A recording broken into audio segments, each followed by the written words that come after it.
Welcome to New Awakenings with Edgar Cayce's A.R.E, where together through some very interesting conversations, we go on beautiful journeys of discovery that might shape the way you think about things, and that could even change your life. Today's guest is a coach and psychotherapist in a private practice in Alexandria, Virginia. Her practice integrates traditional and non-traditional modalities, including EFT, which is known as Emotional Freedom Technique, and eye movement desensitization. Easy for you to say. In reprocessing, or better known, just say EMDR. It's much easier to say it that way. And a lot of other energy psychology techniques. She helps clients work through difficult emotions, including trauma and clearing limiting beliefs to eliminate barriers to empowered living. Now, she's used tapping for more than 20 years and is an EFT expert practitioner, trainer, and mentor. She offers personal and group sessions, trainings, and workshops. She's also a contributing author to the Clinical EFT Handbook, Volume 1. And most importantly, she is our guest here today. Welcome to New Awakenings, Jan Watkins. Thank you very much. Happy to be here. I love the Association for Research and Enlightenment. I've been connected with it for many years on and off, starting back 35 years ago. I discovered it. So happy to be here. Love to support the Cayce people. Thank you so much. We love having you here. And my apologies for the tongue twister at the end there. It's desensitization is very difficult to say, but it's because you have to be sensitive to be able to pronounce desensitization. That's where I went wrong. I'm not sensitive at all. I'm very abrupt. And brusque. Thank you. Anyway, getting on to the topic at hand, Doc, let's just go ahead and get right to the root of it. Let's lay the groundwork. For those that may not be familiar with EFT or EMDR, what exactly are these practices and how do they help? Well, first let me say that a lot of people have heard of EFT and they'll say, I heard of it 20 years ago, I tried it, or someone showed me a short introduction, but I never really used it, or I never really needed it. And what I'd like to bring across today is a reminder for people that have looked at it to look again. And if you haven't looked at it, take a good look. It's a very, very simple modality that helps you take opportunities in your life and use them as growth experiences. And that's something that Edgar Cayce talked about, was using the opportunities in your life as growth experiences. This is not heavy duty, serious work. It's really about being willing to look truthfully and honestly at yourself.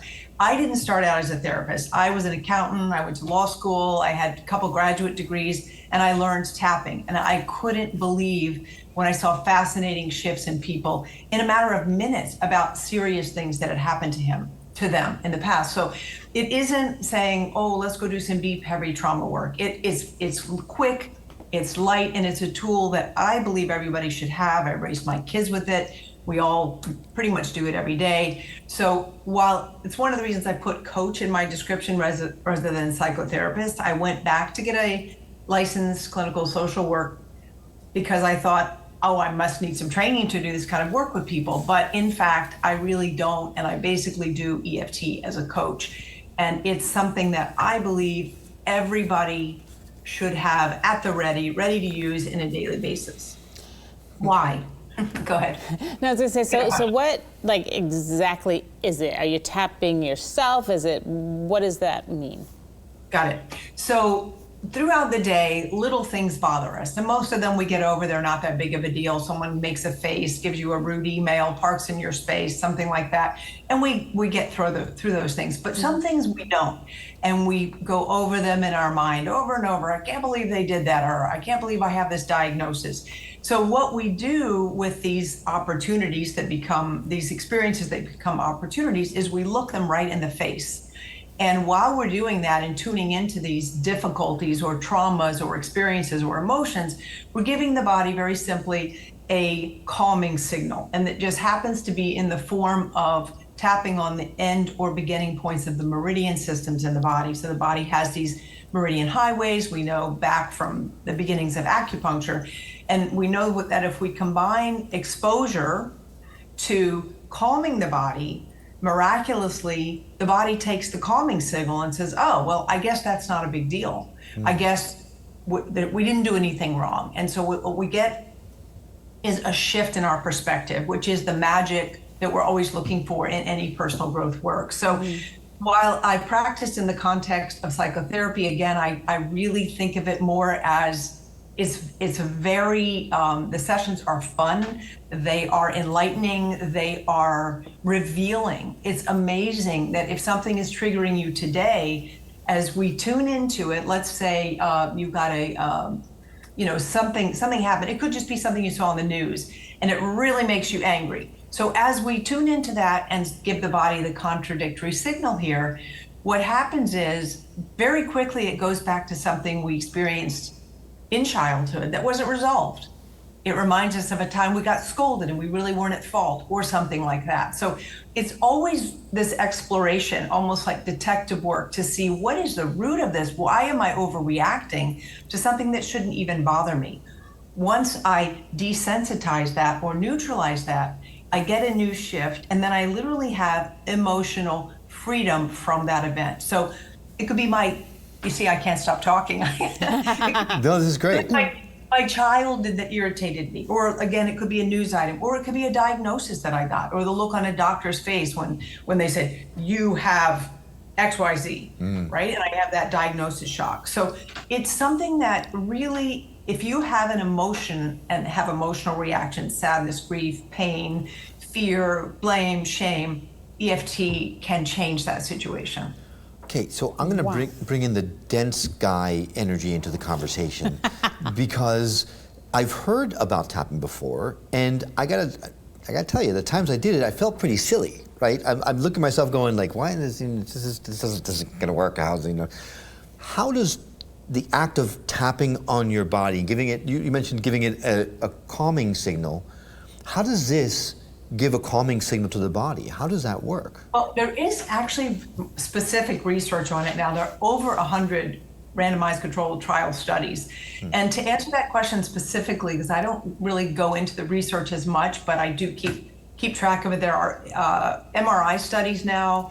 There are clinical blood work studies showing that in a very short session, maybe 30 to 45 minutes, your cortisol levels drop. So what we think is that because these points we're using have higher conductivity of electricity in the body, it sends signals through the body. And so the body starts to relax. Oh, it's like a switch.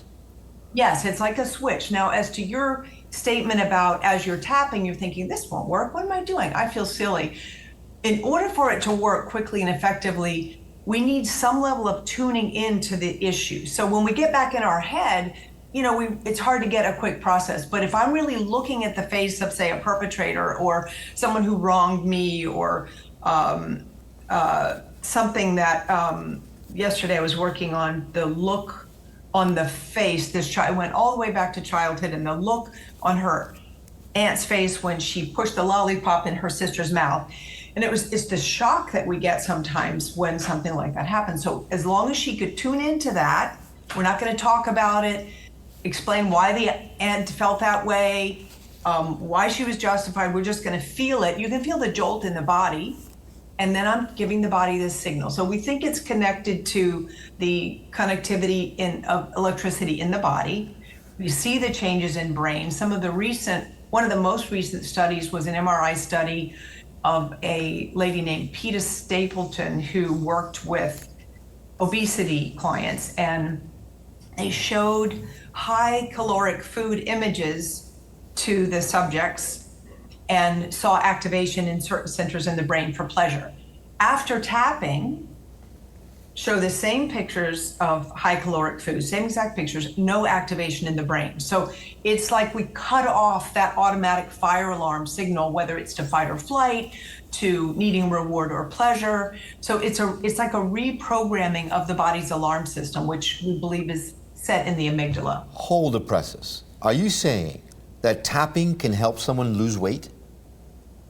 Tapping can help you with your emotional cravings. It can eliminate your emotional cravings. So when you look at the bag of chips, you don't go grab it. You look at the bag of chips, and it's a bag of chips. And you're like, maybe I'll have 5 chips. So it's not emotional eating. We get rid of emotional eating. Got it. So I'm going to be doing this all day long. Now, you have to look at the pictures. What you would do without even looking at the chart, or you could look at the points if you want to, but literally put that bag of chips in front of you. Don't say anything, think anything, talk. Just look at the chips and tap.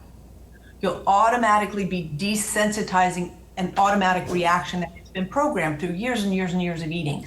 Chocolate is a big one. Chocolate was a reward. Chocolate was special on holidays. Chocolate was something we weren't supposed to have. So we have a lot of emotional connections with chocolate. That's a big one. For some people, it's chips. For some people, it's pizza. It often ties back to childhood, doing something right, doing something wrong, often a reward or a treat. So in the workshops, we often will pull up a little Hershey's Kissy, because that one is something a lot of people have had in their past, a little silver, cute little service. And it's a treat, and it's tiny, and it's a reward, and I really, really want it. But after we tap, people never eat it.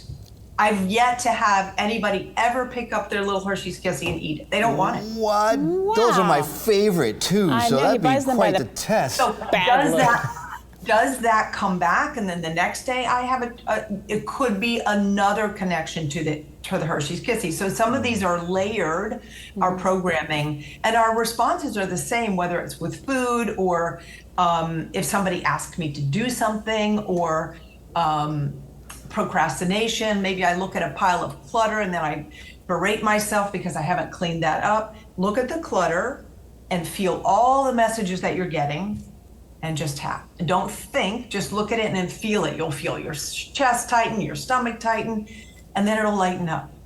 It'll lighten up, and you get more clarity. What happens is your left brain comes online and says, oh, maybe we'll just clean that up 10 minutes at a time, or oh, it's no big deal.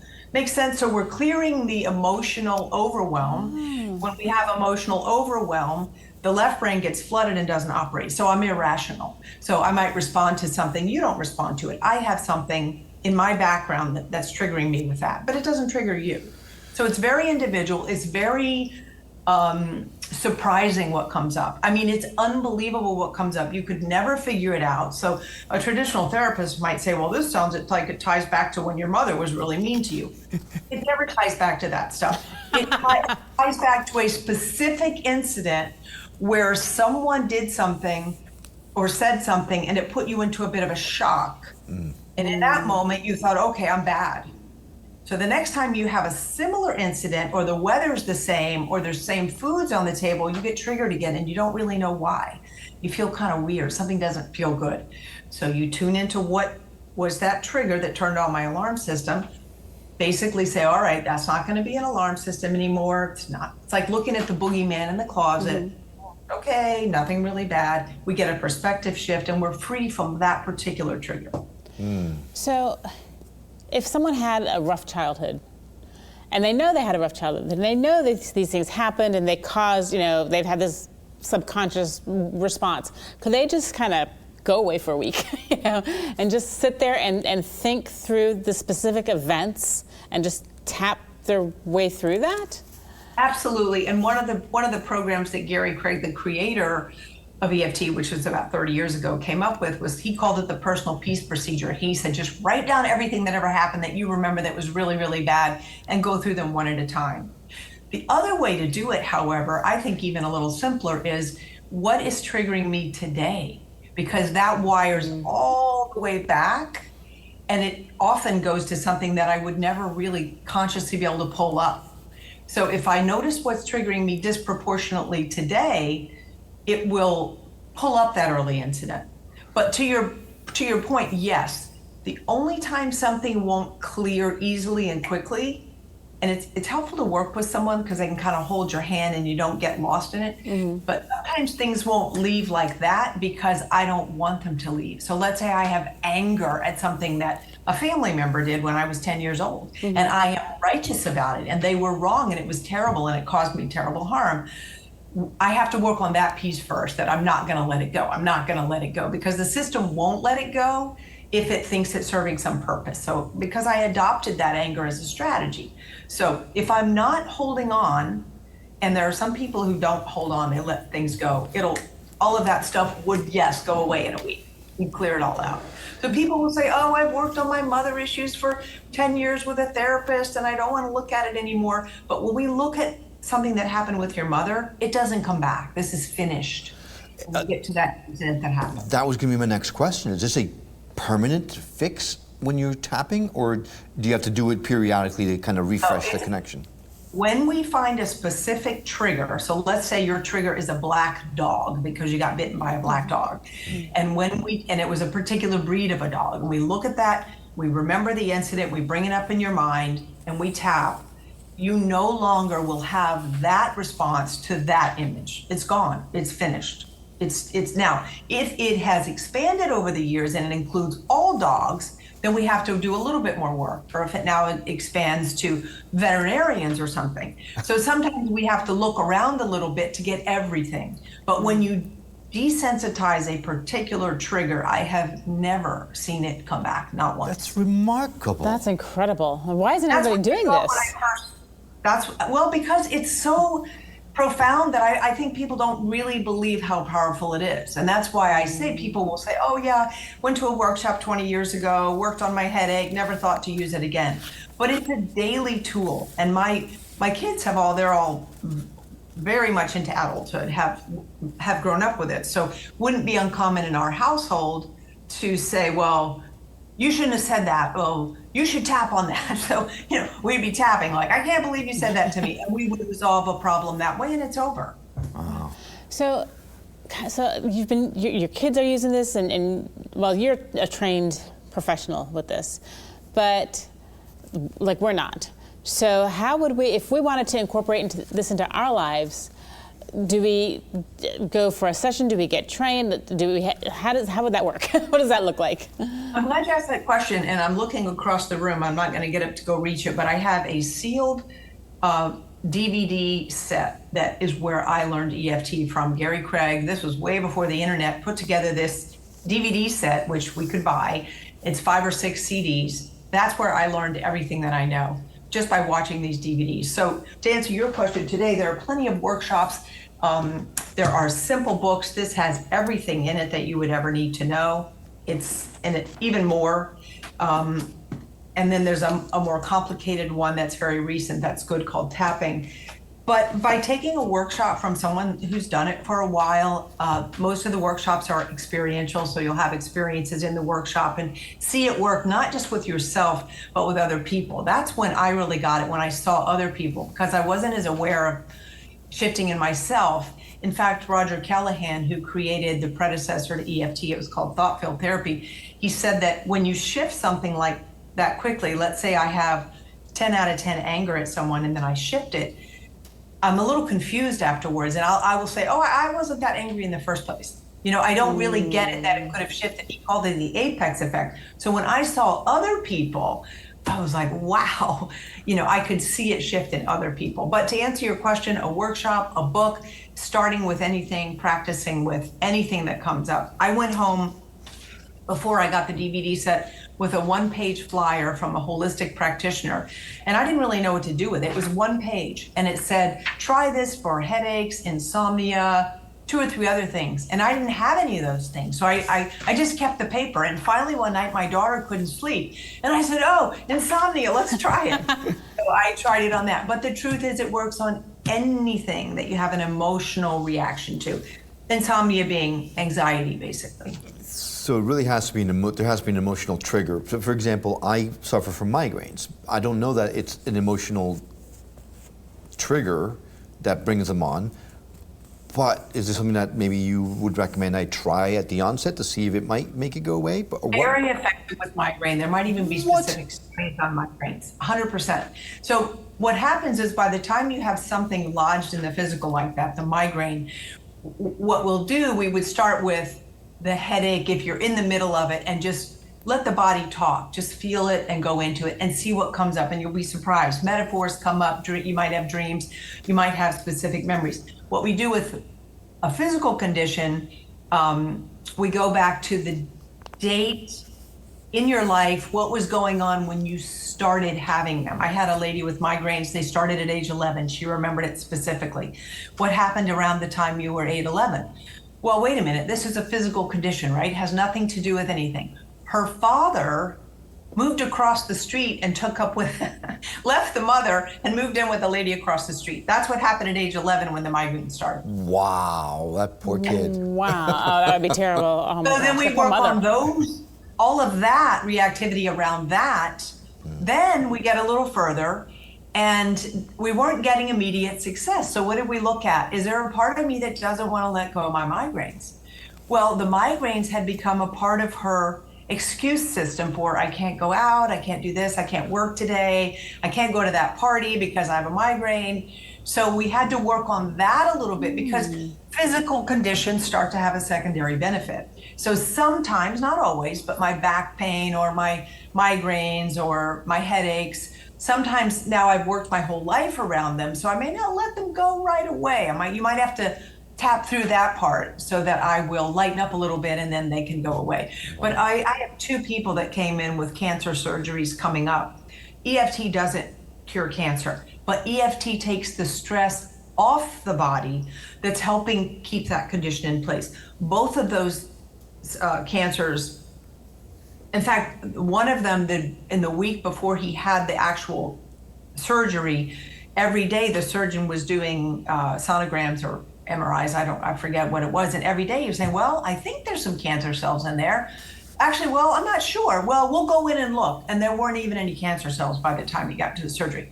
We worked on like probably 20 incidents from his whole life. I had about a month and a half to work with him. So when we take the stress off the body for a physical condition, the body can do what it knows how to do. Wow. I am That's incredible. Yeah, makes perfect sense. just Flabbergasted. shocked, without words. This is like, it's like magic. It is magic, and that's what I initially thought. It caused me to drop the direction I was going, go back to get a license, which I didn't have to do. People practice EFT tapping just after taking a workshop.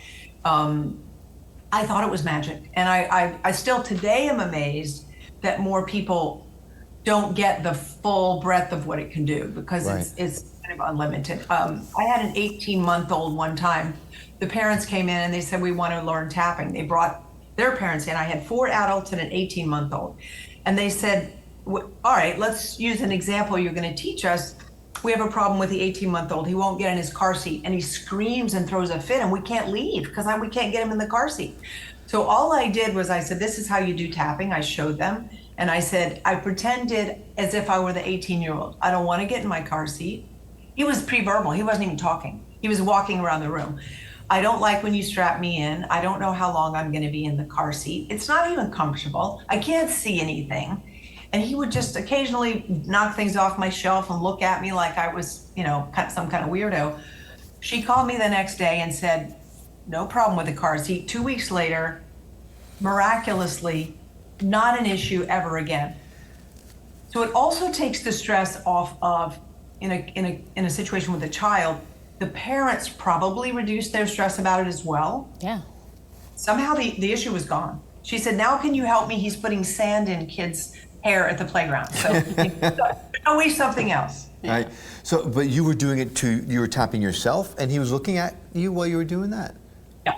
So again, it's, we're all connected. It's energy. I just thought, let's try it this way. The parents were tapping. He was in the room, just in that energy field. Something shifted. Maybe it was just what shifted with the parents, to have a little bit of hope that something could fix it. Because, kids can hold us hostage. Right. Yeah. I am going to admit that I was one of those people that thought tapping was silly. This has 100% turned me around. Yeah. This is incredible.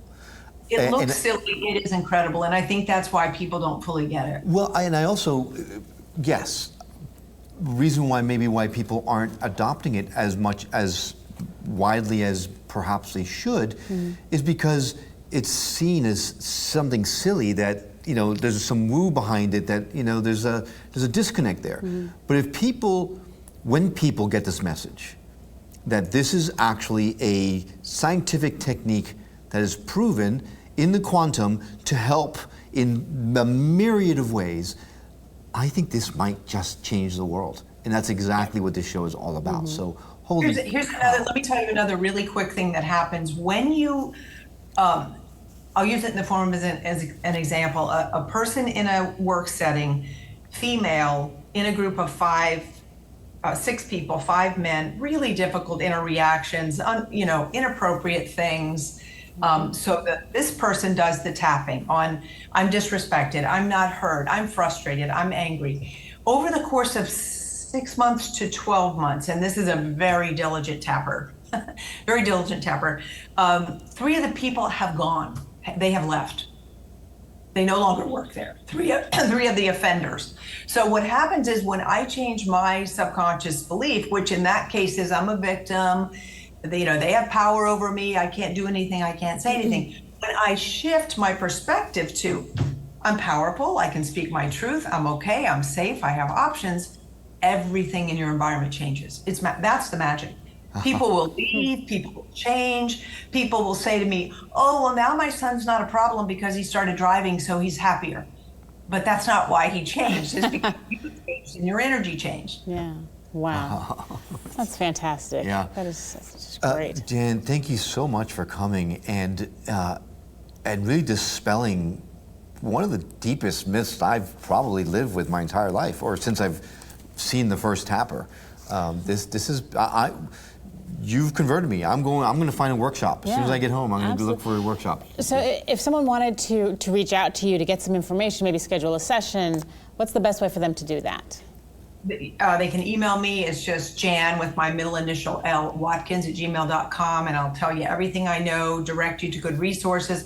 I'll be at Edgar, Cayce on the 6th and 7th of September doing a 2-day workshop. I've done a 4-day workshop there in the past, but I'll be back again in September. So, yeah. Okay. Find out a way to get started and don't wait. Don't wait for a workshop. Play around with it now. Yeah, no, I plan to. Is there a chart anywhere around that tells me where to tap? Yes, you can just go to my website, which is my name, janwatkins.com, and I think the tab is Learn to Tap, and there's a chart right there. Fantastic. It's wonderful. Thank you so much for coming on the show. This has been amazing. I hope it's going to change a lot of lives because it really. I'm sure it will. Yeah, absolutely. It has the power to do so. So thank you so much. Thanks for having me. Bye-bye. And thanks for watching this episode of New Awakenings of Edgar Cayce's A.R.E. If you missed any part of this interview or any of our others, all you need to do is go to edgarcayce.org/resources. You'll see all of the episodes laid in there, so it's easy for you to catch up at your convenience. That does it for this episode. Thanks for joining us. We'll see you on the next episode of New Awakenings with Edgar Cayce's A.R.E. Bye.